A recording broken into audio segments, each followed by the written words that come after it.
What are the chances of catching a fish or catching some rays or catching a ball? In your case, not very high. In maths, we call the chance of something happening probability, and it's expressed on a scale of 0 to 1. 0 means it will never happen. And 1 means it definitely will. So, for example, the probability of the sun rising in the morning is 1 because it will definitely happen. Whether you see it or not is another matter. It's quite nice now, though. If I toss this coin, the probability of me getting ahead is 0.5, or half. Half the time we expect it to land as heads, and half the time we expect it to land as tails. Now, if I roll this die, what's the probability of me getting a 3? Now, obviously, there's 6 different outcomes, 1, 2, 3, 4, 5, and you guessed it, 6, and they're all as likely to turn out as each other. So the probability of me actually getting that 3 is 1/6.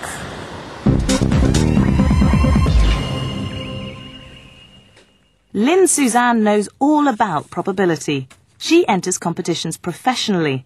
Over the past 5 years, Lynn's won over £100,000 in prizes.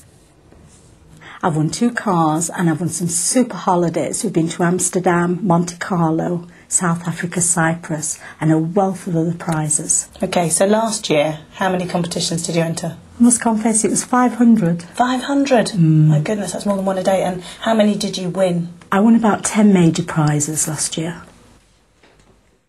We can work out the probability of Lynn winning a competition last year using this formula. Probability equals the number of successful outcomes divided by the total number of possible outcomes. Lynn won 10 competitions, so the number of successful outcomes is 10. The total number of possible outcomes is 500. That's the number of competitions she entered, which is the same as 1/50. So the probability that Lynn won a competition last year is 1/50. Lynn's favourite type of competition features tiebreaker slogans. Lynn knows fewer people will enter, so the total number of possible outcomes is lower, like on this packet of seeds. Because you've got 3 questions to answer, but this is one where your skill comes in, which gives you a probability of success, and that's to write a tiebreaker slogan to say why you actually buy the seeds. Well, the secret success is wordplay. So you notice it's to win a car, so you could have words like bumper, distributor, and super seeds. So you can have a slogan like, I grow these seeds because bumper flower show from a leading distributor supersedes all others. I reckon it's yours. But this one looks quite exciting, Lynn. Tell us about this. Yeah, it looks brilliant, doesn't it? Grab a grand. Wow. Is there £1,000 inside? Should we open it and have a look? Yeah, go on. If you open it and there's a little slip in there saying you're a winner, well, this is fantastic to win. But hang on a minute, there's probably millions of these sold up and down the country, so that the probability of actually winning it will be quite low. One thing that it's important to realise with probability is that sometimes one outcome will stop another outcome from happening. Let me show you what I mean. If I roll this die and I get a 5, it means that I can't also get a 6 on that same throw. In this cupboard, I've got some tins of fruit. I've got some tins of peaches and some tins of prunes. Now, if I pick one of those tins, I'm either going to pick a tin of peaches or a tin of prunes. If I pick a tin of prunes, it means I can't pick a tin of peaches as well. In this other cupboard, we've got 7 tins of food, and unfortunately someone's had the labels away, which is a bit annoying because we don't know what's what. What we do know is that somewhere in there are 4 cans of baked beans, there's 2 cans of semolina, and there's 1 can of dog food. Now what I want to know is what's the probability of picking a can that won't go well on toast. Now to look at these outcomes, we're going to use this tree diagram here. Now we know that there's 4 cans of baked beans, we know that there's 2 cans of semolina, and we know that there's 1 can of dog food.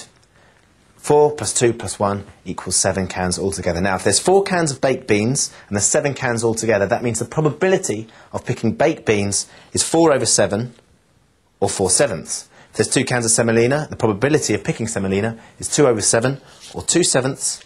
The probability of picking dog food is 1/7 or 1/7. Now, you can always check your probabilities are correct because when you add up the branches of your tree diagram, it should come to 1. 4/7 plus 2/7 plus 1/7 equals 7/7, or in fact 1. Now, a tree diagram helps you to clearly see all the possible outcomes and the probability of each outcome. Now, I'm going to pick a tin of food randomly from this cupboard, and it's going to be random because I don't know what's in what tin. And then we're going to ask that question, which is, what's the probability of me picking something that doesn't go well with toast? That's either the semolina or the dog food. Now, the key to answering this is in the question. The words either and or are both in the question. And when that happens, you know you've got to use the or rule, which means you've got to add the probabilities. So that means the semolina, which is 2/7, plus the dog food, which is 1/7. So that means the probability of picking either the semolina or the dog food is 3/7. What do you think it is? Oh, yuck. Do you want to have that on toast? Dog food. OK, this is the bit where Ben and I both tackle a typical maths question, but only one of us does it correctly. The other makes a deliberate mistake, which you have to spot. You decide, do you tick it or do you trash it? This week's problem is about picking out coloured balls from a bag. In this bag, we're going to put 2 blue balls, 3 green balls, 1 yellow ball, and 4 pink balls. What's the probability of randomly picking out either a pink ball or a blue ball? Pens at the ready, go! In the bag, there are 2 blue balls, 1 yellow ball, 4 pink balls, and 3 green balls. What's the probability of randomly picking either a pink ball or a blue ball? Well, to help me work it out, I drew a tree diagram like this. Each branch represents the probability of picking out a colour. So I need 4 branches, 1 for blue, 1 for yellow, 1 for pink, and 1 for green. On each branch, I wrote down the probability of picking that particular colour. I've got 4 choices, so if there are 2 blue balls in the bag, the probability of picking a blue is 2/4. Yellow is 1/4, pink is 4/4, and green is 3/4. To find the probability of getting either a blue or a pink, I need to add the probabilities of these colours, which is 4/4 plus 2/4, which equals 6/4. And that's the same as 3/2. Well, I've also drawn a tree diagram with a branch for each of the 4 colours, but I've worked out my probabilities differently. There's a total of 10 balls in the bag, so the probability of picking out a blue is 2/10. For a yellow, it's 1/10. For pink, 4/10, and for green, 3/10. To find the probability of getting either a blue or a pink, I need to add these 2 probabilities together.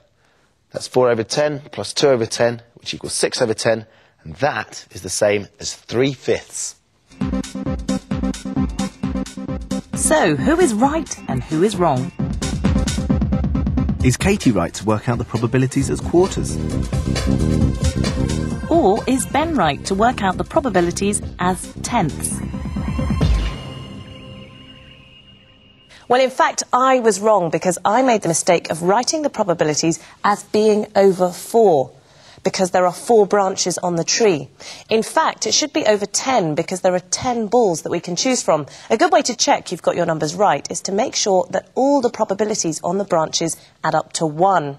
On my diagram, if I just go through that, I've got 2 plus 1 plus 4 plus 3, which is 10/4, and that is the same as 2.5.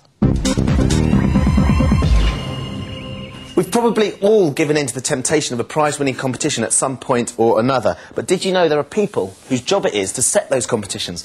Well, I've come to the Marketing Store Worldwide to find out just what's involved behind the scenes in setting a prize-winning competition.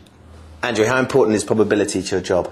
Probability is extremely important when developing competitions for 2 key reasons. Firstly, it's to understand how appealing a competition will be to a consumer, and secondly, how much budget or money that competition will take to run. OK, so imagine that I'm a big crisp manufacturer and I want to set up a competition where I put £10 into winning bags of crisps, what advice would you give me? The key is to understand how many packs you have and how many prizes you have to give away. Okay. For example, if you have 1 million packs but only one £10 prize, your probability will be 1 in 1 million. Okay. It will only cost you £10, but the likelihood of success is fairly low. Very low, yeah. At the other end of the spectrum, you may have 1 million £10 prizes, which equates to a probability of 1 million over 1 million, or 1 in 1. Every bag's a winner. But it will cost you £10 million. Great for the consumer, not so good for me. Maybe not. Yeah. Alternatively, one would look to find a more realistic compromise, which may be 1,000 £10 notes. So your probability is 1,000 over 1 million, or 1 over 1,000, which would cost you £10,000, which is a far more realistic figure. I've got my big bag of crisps here, and with this I can win £10, but I've also managed to find a chocolate bar which has a competition, and that's to win a mobile phone. I know that the probability of winning the mobile phone is 1 over 25,000, and the probability of winning £10 is 1 over 1,000. Now what I'm interested in, because I'm very greedy, is what's the probability of me winning £10 and a mobile phone?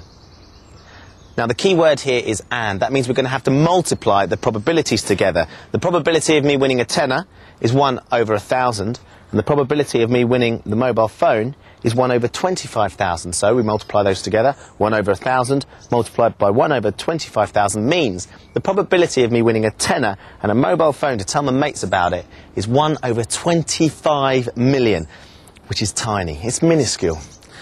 Might as well start eating, really. Now remember our problem with the unlabelled tins of food. This time I've got a new set of tins, but I've decided to combine two independent events. Not only am I going to choose a tin of food at random, I'm also going to choose a piece of bread from this bag. Now the thing is, 1/4 of the slices of bread in this bag are mouldy and the rest of them are fine to eat. What I want to know is what's the probability of choosing a tin of food with something in it that's good to eat on toast, and, that's the important word, a piece of bread that's nice and fresh. Coming on to our tree diagram, you can see that I've added the second event, and that's whether the bread is fit to eat or mouldy. The probability of choosing a mouldy piece of bread is 1/4, and that means the probability of choosing a piece that's nice and fresh and fit to eat is 3/4. So what's the probability of choosing a can of baked beans and a fresh piece of bread? To calculate the probability of both happening, I need to use the AND rule, and that means multiplying the probabilities. The probability of choosing a nice can of beans is 4/7, and the probability of choosing a piece of bread is 3/4. That's a fresh piece of bread.